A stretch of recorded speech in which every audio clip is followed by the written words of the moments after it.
আসসালামু আলাইকুম। তো এখন আমরা আলোচনা করব বাংলাদেশ বিষয়াবলী প্রথম দুইটা অধ্যায়ের ফার্স্ট পার্ট নিয়ে আর কি।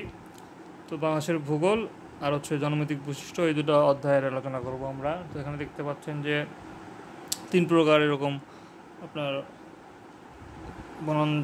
তিন প্রকার ভূপ্রকৃতি দেখতে পাওয়া যায়। তো তার মধ্যে যেগুলো হচ্ছে আপনার টারসিয়ারি, এগুলো হচ্ছে পাহাড়ি, অনেক বৃষ্টি হয় সেখানে, তারপর ক্ষয় হয় এই জন্য সেখানে কোনো বৃষ্টি যেহেতু হয় এই জন্য পুষ্টিগুলো সব নিচে চলে যায় বৃষ্টির পানি দিয়ে, ওখানে স্থির থাকে না মাটিতে। এখানে এই জন্য এখানে জুম চাষ হয়, কিন্তু অন্যান্য চাষ তেমন খুব একটা হয় না।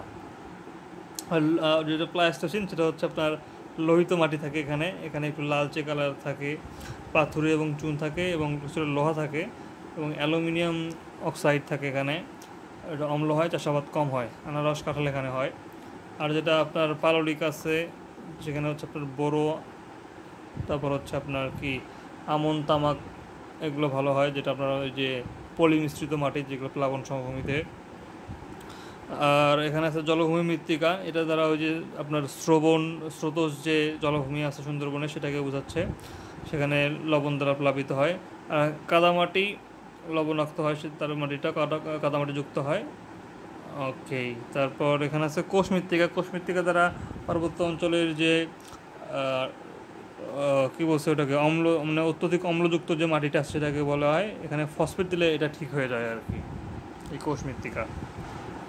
তো বাংলাদেশের জলবায়ু হচ্ছে কি ক্রান্তীয় মৌসুমী জলবায়ু। এখানে তীর্যকভাবে এখানে শীতকালে আর কি কী বলে এটাকে কিরণ দেয়, সেখানে তখন আর কি 10 থেকে 29 ডিগ্রি সেলসিয়াস তাপমাত্রা থাকে। আর জানুয়ারিতে থাকে 17.7 অ্যাভারেজ। আর গ্রীষ্মকাল থেকে মার্চ থেকে মে পর্যন্ত। এখানে এপ্রিল মাসে সবচেয়ে বেশি আপনার উষ্ণতা থাকে। তো 38 থেকে 21 পর্যন্ত সবসময় থাকে, মানে আর কি মেইনলি থাকে তাপমাত্রাটা। আর উত্তরে বেশি গরম বেশি ঠান্ডা দুটাই উত্তরে থাকে। আর কালবৈশাখী ঝড় হয় আপনার এপ্রিল মে মাসের এদিকে, নিম্নচাপের ফলে ঘূর্ণিঝড় সৃষ্টি হয় এরকম এই মাসে আর কি, এপ্রিল মে এদিকে। তারপর বর্ষাকাল এখানে জুন থেকে অক্টোবর পর্যন্ত থাকে। 4/5 বৃষ্টি এই বর্ষাকালে হয়ে থাকে।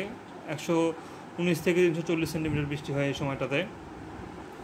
ম্যানগ্রোভ হচ্ছে সবচেয়ে বড় একক ম্যানগ্রোভ বন হচ্ছে আমাদের এই সুন্দরবন। তো 6017 স্কোয়ার কিলোমিটার এটার আয়তন। এখানে সুন্দরী পাওয়া যায়, সুন্দরী হচ্ছে 70% গাছ হচ্ছে সুন্দরী। আর এদিকে গেওয়া, গরান আছে, তারপর পশুর ধুন্দল, কেওয়া, তারপর হচ্ছে পাম, এগুলো হচ্ছে এখানে পাওয়া যায়। আর হরিণ, বন্য শূকর, কুমির, বানর, বাঘ, অজগর এগুলো পাওয়া যায় এখানে। তো বরেন্দ্র অঞ্চল এখানে দেখেন যে নওগাঁ, তারপর হচ্ছে আপনার রাজশাহী, বগুড়া, গাইবান্ধা, জয়পুরহাট, রংপুর, দিনাজপুর। 9320 বর্গ কিলোমিটার হচ্ছে এটার আয়তন। 9320, 6 থেকে 12 মিটার উঁচু এটার সমুদ্রপৃষ্ঠ থেকে। আর হিউমিডিটি এখানে বেশি, গরম বেশি। আর খনিজ পাওয়া যায়, কয়লা মেইনলি পাওয়া যায়। আর কৃষি এখানে হচ্ছে আপনার ভালো হয়। আর বরেন্দ্র যে জাদুঘর আছে, জাদুঘরে আপনার হচ্ছে এই 30 প্রকারের হচ্ছে আরবি ফার্সি দলিল এখানে আছে। তারপর এরকম প্রথমে শুরু হয়েছিল 32টি দুষ্প্রাপ্য নিদর্শন দিয়ে 1910 সালে। রাজশাহী অঞ্চলের যারা বড় লোক বা এরকম বেশি গণ্যমান্য ব্যক্তিরা আছে তারা এটা শুরু করছিল। শরৎ কুমার রয় এখানে আর কি একটা পায়োনিয়ার ছিল এটা গঠন করার জন্য। লর্ড কারমাইকেলের আমলে এটা হয়। তারপর এখানে নিদর্শনের মধ্যে আছে আপনার 30টি যে আরবি ফার্সি দলিল, তারপর 60টি অস্ত্র সংবলিত এরকম আর কি নিদর্শন। তারপর আর আছে 900 বা তারও বেশি এরকম পোড়ামাটির ফলকের নিদর্শন আছে এখানে। আচ্ছা, বদ্বীপ বাংলাদেশ হচ্ছে সবচেয়ে বড় বদ্বীপ। আর বাংলাদেশের মধ্যে সবচেয়ে বড় দ্বীপ হচ্ছে সুন্দরবনের অংশটা। তো মোট 77,000 কিলোমিটার আয়তন এটার। আর এর মধ্যে 46,000 পড়ছে হচ্ছে আপনার 46,620 কিলোমিটার পড়ছে আমাদের এই বাংলাদেশের অংশটাতে। সবচেয়ে বড় হচ্ছে এই পৃথিবীর সবচেয়ে বড় বদ্বীপ হচ্ছে এটা। তো বদ্বীপ হচ্ছে 3টা প্রকার আছে এখানে। আচ্ছা, সুন্দরবন বদ্বীপ যেটা আছে এটা কিন্তু অন্য নামে ডাকা হয়, যেমন গাঙ্গেয় বদ্বীপ, তারপর মেঘনা বদ্বীপ বা গ্রিন ডেল্টা, এগুলোর নামও কিন্তু ডাকা হয়। আর বদ্বীপ 3 ভাগে ভাগ করতে পারি আমরা। প্রথমে হচ্ছে সক্রিয় হচ্ছে আপনার পূর্বাঞ্চলের, অর্থাৎ বদ্বীপের সক্রিয় যে পূর্বাঞ্চল পার্টটা এটা হচ্ছে আপনার সক্রিয়। এখানে আছে কি যেমন দেখেন হচ্ছে এটা হচ্ছে কি পদ্মার দক্ষিণে, ঠিক আছে। যেমন রাজবাড়ী, শরীয়তপুর, পিরোজপুর, তো ফরিদপুর, বরিশাল, বরগুনা, এগুলো হচ্ছে আপনার পূর্ব দিকের যেটা সক্রিয়। আর নিষ্ক্রিয় এখানে আর পলিমাটি আর এরা বয়ে নিয়ে যায় না, যার ফলে এটা মৃতপ্রায় আর কি, অর্থাৎ ভাঙা করার কাজটা এখানে আর হয় না। এখানে কী কী আছে, মেহেরপুর পশ্চিমের দিকগুলো যেমন মেহেরপুর, কুষ্টিয়া, চুয়াডাঙ্গা, ঝিনাইদহ, মাগুরা, যশোর, এগুলো সাতক্ষীরা, এগুলো হচ্ছে আপনার এই নিষ্ক্রিয়ের মধ্যে পড়বে। আর জোয়ারভাটা সমৃদ্ধ তো সুন্দরবন, এটা তো আমরা জানি। ওকে, তারপর বদ্বীপ পরিকল্পনা, এখানে দেখেন যে এর মধ্যে কী কী পড়বে, বন্যা, নদী ভাঙ্গন, তারপর পানি সরবরাহ, বর্জ্য ব্যবস্থাপনা, 6টা জোন তো আমরা জানি, বরেন্দ্র, খরা, হাওর, আকস্মিক, নগর, পার্বত্য, নদী বিধৌত আর উপকূল। তো বদ্বীপ পরিকল্পনার মধ্যে কী বলে আবার বলি, বন্যা, নদী ভাঙ্গন, তারপর পানি সরবরাহ, বর্জ্য ব্যবস্থাপনা ইত্যাদি। আর ছিটমহল 162টি মোট, এটা আপনার 111টা বছর বাংলাদেশ, 51টা বছর ভারত। তারপর হচ্ছে এখন বাংলাদেশ হচ্ছে ক্লাইমেট চেঞ্জে কী পদক্ষেপ নিচ্ছে দেখি। তো আপনার যে বিসিসি স্যাপ, এর হচ্ছে Bangladesh climate change strategy and action plan, বা Bangladesh climate change strategy and action plan. আর এটার আওতায় হচ্ছে বিসিসিটিএফ বা Bangladesh climate change trust fund গঠন করা হয়েছে, ট্রাস্ট ফান্ড, এবং নীতিমালা 2010 সালে করা হয় এটা। আর এটার সাথে সংবিধানের মিল রেখে পড়তে হবে, যেটাই পাবেন সেটার সাথে আপনি এসডিজি আর সংবিধানের মিল খুঁজতে পাবেন, মিল খুঁজতে চেষ্টা করবেন যাতে আপনার লেখাটা একটু ওয়েট সমৃদ্ধ হয়, একটু ভালো দেখা যায় আর কি, চেষ্টা করবেন। তারপর এখানে বদ্বীপের চ্যালেঞ্জ কী কী আছে, চ্যালেঞ্জ আছে আপনার গভর্নেন্স, আমাদের গভর্নেন্স ভালো না, তারপর তাপমাত্রা বৃদ্ধি একটা, খরা, বৃষ্টি, তারপর নদী ভাঙ্গন একটা চ্যালেঞ্জ হতে পারে, তারপর নদী শাসন একটা গুরুত্বপূর্ণ চ্যালেঞ্জ হতে পারে, সি লেভেলের যে রাইজিং এটা হতে পারে, তারপর বর্জ্য ব্যবস্থাপনা ঠিক নাই এটা হতে পারে। তারপর ন্যাপ কি ন্যাশনাল অ্যাডাপ্টেশন প্ল্যান, আর আইএনডিসি কি, আইএনডিসি হচ্ছে ইন্টেন্ডেড ন্যাশনালি ডিটারমাইন্ড কন্ট্রিবিউশন, অর্থাৎ কোনো একটা দেশ নিজের যে তত্ত্বাবধানে কার্বন ইমিশন বা কোনো একটা পরিবেশের কোনো কিছু ভালো করতে যাবে, সেটাকে বলা হয়েছে আইএনডিসি, ইন্টেন্ডেড ন্যাশনালি ডিটারমাইন্ড কন্ট্রিবিউশন। অর্থাৎ যে 2030 সালের মধ্যে আন্তর্জাতিক সহায়তায় বাংলাদেশ কী করবে, তার 10% কার্বন ইমিশন এরকম 5%-এ নিয়ে আসবে আর কি।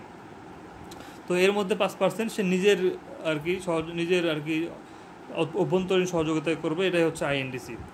আচ্ছা, তারপর আর কি করছে, তারপর উপকূলীয় বন তৈরি করছে, তারপর হচ্ছে NAMA, nationally appropriate mitigative action, nationally appropriate mitigative action NAMA, তারপর হচ্ছে ক্লাইমেট চেঞ্জ অ্যাড্রেস করতে এগুলো করা হয়েছে। আর শিল্প দূষণ নিয়ন্ত্রণে কী করা যায়, এখানে দেখেন যে বলছে পরিবেশ ছাড়পত্র দিতে হবে, যেগুলো পরিবেশের সমস্যা করবে সেটাকে ছাড়পত্র দেওয়া হবে না। তো ইটিপি, ইফ্লুয়েন্ট ট্রিটমেন্ট প্ল্যান্ট তৈরি করতে হবে, অর্থাৎ যেগুলো হচ্ছে ইফ্লুয়েন্ট এমন ট্রিট বা ভালো জাতীয় আর কি যেগুলো প্রতিষ্ঠান, সেগুলোকে আর কি সার্টিফিকেট দেওয়া যেতে পারে। তারপর জিরো ডিসচার্জ প্ল্যান, অর্থাৎ পরিবেশে কোনো ক্ষতিকর ডিসচার্জ সে ফেলবে না এমন কিছু করতে হবে। আর এনফোর্সমেন্ট অ্যাক্টিভিটিস, অর্থাৎ তাদেরকে বাধ্য করা যে এটা মান্য করতে, তাদেরকে বাধ্য করা যে এগুলো পরিবেশ সমৃদ্ধ আইন আছে এগুলোকে মানতে হবে।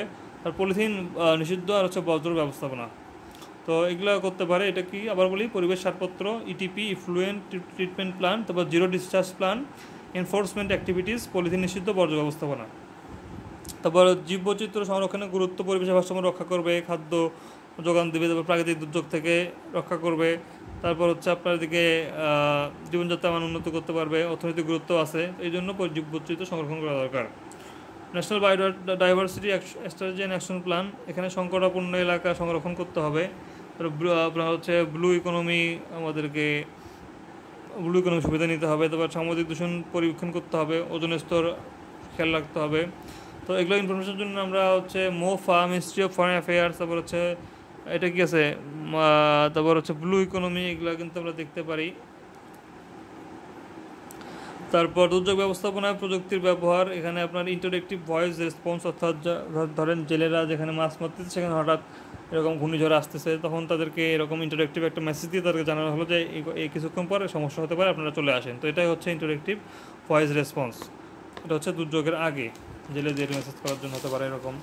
তারপর এখানে আর কি আছে, এখানে আপনার হচ্ছে ডিএনএ সফটওয়্যার, অর্থাৎ ড্যামেজ অ্যান্ড নিড অ্যাসেসমেন্ট, এটা হচ্ছে multi Hazard risk and vulnerability assessment, এটা বলা হচ্ছে এমআরভিএ বলা হয় যেটাকে। তো ডিএনএ সফটওয়্যার এটা কি, ড্যামেজ অ্যান্ড নিড অ্যাসেসমেন্ট, অর্থাৎ ড্যামেজ এবং এটার অ্যাসেসমেন্টটা আমাদেরকে দেখতে হবে যে কতটুকু হইলো, এটা হতে পারে। তারপরে এমআরভিএ কি, multi Hazard risk and vulnerability assessment. তো এগুলো হচ্ছে মডেলিং অ্যান্ড ম্যাপিং করার মাধ্যমে আমরা সেই দুর্যোগের প্রকৃতি সম্পর্কে বা কী ব্যবস্থা নিতে সেটা সম্পর্কে জানতে পারবো, এটাই হচ্ছে এমআরভিএ। আর সাইক্লোন সেন্টার, এটা তো জানি আমরা, এখানে সাইক্লোন সেন্টারের ডাটাবেজ একটা থাকতে হবে, ডাটাবেজে সব তথ্য যেগুলো রিলেভেন্ট যে তথ্য সব এখানে রাখতে হবে, তাহলে সব বুঝতে হবে কোন এলাকায় কতটুকু আক্রান্ত হয়েছে, কী সাহায্য করতে হবে, ডাটাবেজ দরকার একটা। আর ই লাইব্রেরি সব কিছুর জন্য একটা এরকম আমরা যেমন লাইব্রেরি করি সেরকম একটা লাইব্রেরির মতো করে একটা ই লাইব্রেরি করতে হবে, যাতে সেখানে সব তথ্য সেখানে আমরা রাখতে পারি। আর রিস্ক, তারপর হচ্ছে অ্যাটলাস, এটা হচ্ছে রিস্ক আমাদেরকে কমাইতে হবে। আর ইলেকট্রনিক অ্যাসেটস রেজিস্টার্স, অর্থাৎ ইলেকট্রনিক যেগুলো অ্যাসেটগুলো আছে সেগুলো রেজিস্টার করতে হবে। এটা সম্ভবত দেখতে হবে একটু। তো এগুলো তথ্য আমরা পাইতে পারি মিনিস্ট্রি অফ ফরেন অ্যাফেয়ার্স থেকে, অথবা তারপরে আপনার আইপিসিসির যে অ্যানুয়াল রিপোর্ট আছে 7 নাম্বারটা এখন নামছে, এখান থেকে আমরা হালনাগাদ তথ্যগুলো পেতে পারি। এগুলো আমাদেরকে একটু দেখতে হবে।